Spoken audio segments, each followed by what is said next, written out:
ಗಂಗಾವತಿಯ ಶರಣಬಸವೇಶ್ವರ ನಗರದಲ್ಲಿ ಯಶಸ್ವಿಯಾಗಿ ಜರುಗಿದ ನಾದಯೋಗಿ ಜನಪದ ಸಂಗೀತ ಸಂಭ್ರಮ.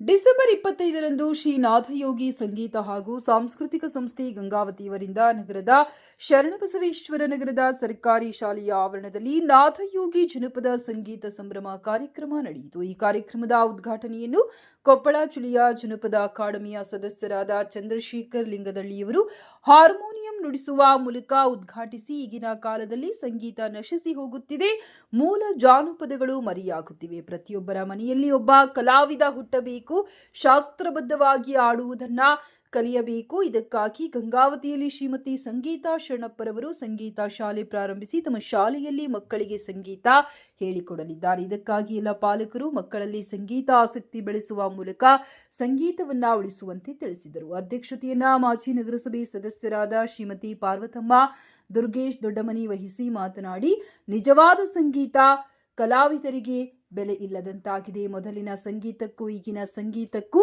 ಬಹಳ ವ್ಯತ್ಯಾಸವಿದೆ. ಹಳ್ಳಿಯ ಸೊಗಡು, ರೈತರ ಒಂದು ಭಾವನೆ, ಪ್ರೀತಿ, ವಿಶ್ವಾಸವನ್ನು ಕುರಿತು ಸಾಹಿತ್ಯಗಳು ಸೃಷ್ಟಿಯಾಗುತ್ತಿದ್ದವು ಎಂದು ಹೇಳಿ ಕಳವಳ ವ್ಯಕ್ತಪಡಿಸಿದರು. ಮುಖ್ಯ ಅತಿಥಿಗಳಾಗಿ ಸರಿಗಪ್ಪ ಹನುಮಂತಪ್ಪ, ಶಿವಣ್ಣ, ನೀಲ್ಕಮಲ್, ಸಿದ್ದಪ್ಪ ಅಧಿಕಾರಿ, ಫಕೀರಪ್ಪ ಅರಕೇರಿ, ಮಂಜುನಾಥ್ ಕನಕಗಿರಿ, ನವೀನ್ ಕುಮಾರ್, ಮಲ್ಲಪ್ಪ ಹಿರೇನಂದಿಯಾಳ್, ಅಮೀದ್ ಮುಲ್ಲಾ, ಯಮನೂರ್, ಹತ್ತಿಮರದ ಬಸವರಾಜ್ ಹಡಪದ ಅವರುಗಳು ಪಾಲ್ಗೊಂಡಿದ್ದರು.